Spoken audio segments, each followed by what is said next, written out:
Last video पे हमने गलती से पैरेललोग्राम्स नहीं डिस्कस किए थे। पहले हम देख लेते हैं एरिया ऑफ सेमी सर्कल क्या होता है। देखो एरिया ऑफ सर्कल होता है पाई आर स्क्वायर, तो एरिया ऑफ सेमी सर्कल क्या होगा pi r square upon 2। We also discussed कि अगर जैसे कोई ऐसा फिगर है तो उसका हम लोग पेरीमीटर कैसे निकालते हैं, यहाँ से शुरू करेंगे। तो ये क्या है, आधा सर्कल है तो पाई आर प्लस ये जो लेंथ है प्लस पाई आर प्लस ये जो लेंथ है। और अगर हमें ये तो उसका पेरीमीटर हो गया, और अगर हमें इसका एरिया निकालना है तो कैसे निकालते हैं, एरिया निकालना है तो हम लोग क्या करेंगे, पहले सर्कल का एरिया ये सेमी सर्कल का एरिया निकालेंगे पाई आर स्क्वायर अपॉन 2, फिर ये रेक्टेंगल का एरिया निकालेंगे एल इंटू बी, और फिर इस सर्कल का एरिया निकालेंगे पाई आर स्क्वायर अपॉन 2। अब हम लोग नेक्स्ट डिस्कस करते हैं पैरेललोग्राम। पैरेललोग्राम का एरिया क्या होता है। देखो ट्राइंगल का एरिया हमने पढ़ा था बचपन में कि क्या होता था, half into base into height. अब पैरेललोग्राम बेसिकली किससे बना हुआ है, दो ट्राइंगल से बना हुआ है। Can you see the two triangles.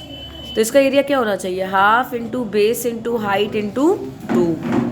वही होता है इसका एरिया, क्या होता है बेस इंटू हाइट। क्या होता है इसका एरिया, बेस इंटू हाइट। हाँ पैरेललोग्राम का एरिया। अब पैरेललोग्राम तो रेक्टेंगल भी है, तो रेक्टेंगल का भी एरिया क्या होगा बेस इंटू हाइट, पर उसमें बेस और हाइट को क्या कह देते हैं, लेंथ और ब्रेड्थ। स्क्वायर में भी बेस इंटू हाइट ही होना चाहिए, और बस में तो क्या होता है उसको क्या कह देते हैं, side into side. Rhombus barfi होती है, रोम्बस का एरिया होता है एक तो वही हो जाएगा बेस इंटू हाइट। रोम्बस मतलब क्या होता है, बर्फी। ठीक है, एक और रोम्बस का फॉर्मूला होता है डायगनल्स के हिसाब से, वो होता है half into diagonal 1 into diagonal 2। मतलब डायगनल वाला अगर 24 है, डायगनल 2 अगर 12 है, तो एरिया हो जाएगा half into 24 into 12, 144 centimetre square. फिर मान लो कि तुम्हें ये जो साइड है ये भी दी हुई है, मान लो ये तुम्हें साइड दी हुई है, मान लो ये तुम्हें साइड दी हुई है 25 की, तो दूसरा एरिया क्या हो जाएगा, बेस इंटू हाइट। हाइट नहीं पता हमें इसकी, पर एरिया तो पता है हमें, क्योंकि हमने एक फॉर्मूले से निकाल लिया half into D1 into D2 144। Height निकल आएगी अब, जिसमें दो फॉर्मूले एक से निकाल लो एरिया, और फिर क्या कर दो, एरिया इज इक्वल टू दूसरा फॉर्मूला लिख दो, एरिया के नीचे एरिया की वैल्यू लिख दो। एक होता है रोम्बस का एरिया बेस इंटू हाइट, और दूसरा होता है half into diagonal 1 into diagonal 2। Diagonals क्या होते हैं इसके, एक ये इसका डायगनल है और एक, हाँ। नेक्स्ट होता है तुम्हारा वो ट्रेपीजियम। ट्रेपीजियम में क्या होता है, ऐसा फिगर दिखता है कुछ, इसमें एक पैरेलल साइड्स होती हैं और दूसरी जो साइड्स होती है वो नॉन पैरेलल होती हैं।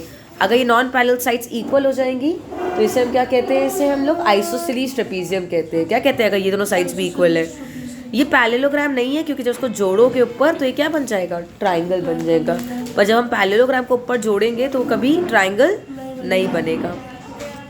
तो ये एक ट्रेपीजियम है। ट्रेपीजियम का फॉर्मूला होता है half into sum of parallel sides. अब ये पैरेलल साइड्स कौन कौन सी है, ये दोनों हैं। सम ऑफ पैरेलल साइड्स मतलब अगर ये 12 है ये 24 है, तो 12 प्लस 24 इंटू हाइट, तो half into sum of parallel sides into height. अच्छा ट्रेपीजियम ऐसा भी हो सकता है, बच्चे कभी कभी मुझसे कहते हैं ये कैसा ट्रेपीजियम है, ये भी तो ट्रेपीजियम है, ये दोनों पैरेलल साइड्स हैं और ये बीच में क्या है, हाइट है।